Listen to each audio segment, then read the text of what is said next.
Assalamu alaikum to all of you. Today we are going to learn how to introduce ourselves. So এই ভিডিওতে আমরা শিখব ইংরেজিতে নিজের পরিচয় দেওয়া।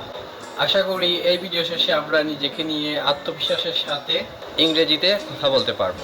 হ্যালো দিয়ে শুরু করতে পারেন অথবা good morning, good afternoon, good evening বলে শুরু করতে পারেন। নেমস, আপনার নাম। সাপোজ আপনি রাকিব, তাহলে আই এম রাকিব অথবা মাই নেমস রাকিব।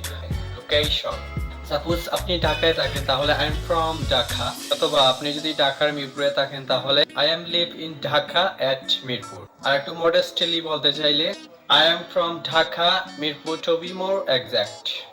বা আপনি অরিজিনালি সিলেটি কিন্তু আপনি 3 বছর ধরে ঢাকায় আছেন তাহলে I am originally from Sylhet but I have been living here in Dhaka for 3 years. Education, আপনি কিসে পড়েন?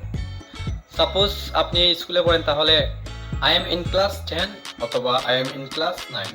আপনি ভার্সিটিতে পড়েন, সাপোজ আপনি ঢাকা ভার্সিটির অ্যাকাউন্টিং এর দ্বিতীয় বর্ষের ছাত্র তাহলে I am second year accounting student at Dhaka University. অথবা আপনি ইঞ্জিনিয়ারের একজন ছাত্র তাহলে I M third year engineer student at ABC university অথবা এবিসি কলেজ।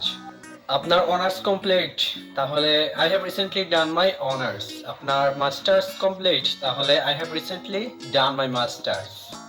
ফ্যামিলি, আপনার পরিবার যদি মা বাবা ভাই বোন নিয়ে ছোট একটি পরিবার হয় তাহলে I M belong to nuclear family, অথবা আপনি যদি জয়েন্ট ফ্যামিলি নিয়ে থাকেন তাহলে I am belong to joint family. Nuclear family বলতে আমরা যেটাকে আমরা সাধারণত ছোট ফ্যামিলি বলে থাকি। এক্সপিরিয়েন্স, সাপোজ আপনার নার্সিং এর উপর 2 ইয়ারের এক্সপিরিয়েন্স আছে তাহলে I have 2 years experience on nursing, অথবা আপনার নিজের বিজনেসের উপর 3 বছরের অভিজ্ঞতা আছে তাহলে I have 3 years experience on my own business. হবি, আপনি ফ্রি টাইমে কি করতে পছন্দ করেন? সাপোজ আপনি ক্রিকেট খেলা পছন্দ করেন অথবা আপনি বই পড়তে পছন্দ করেন তাহলে আপনি আই এনজয় দিয়ে বলতে পারেন অথবা আই ফন্ড অফ দিয়ে বলতে পারেন। Suppose I really enjoy playing cricket অথবা I am fond of playing cricket.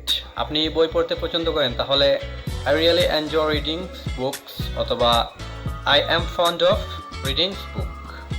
কথা শেষ করা, আমাদের পরিচয় শেষ করার সময় একটা দুইটা লাইন বলে শেষ করা। আপনি বলতে পারেন I am very excited to be here অথবা I am glad to be here. এর মানে হচ্ছে আপনি এখানে এসে খুবই আনন্দিত এবং উৎসাহিত। সো আজকে এই পর্যন্তই। আল্লাহ হাফিজ।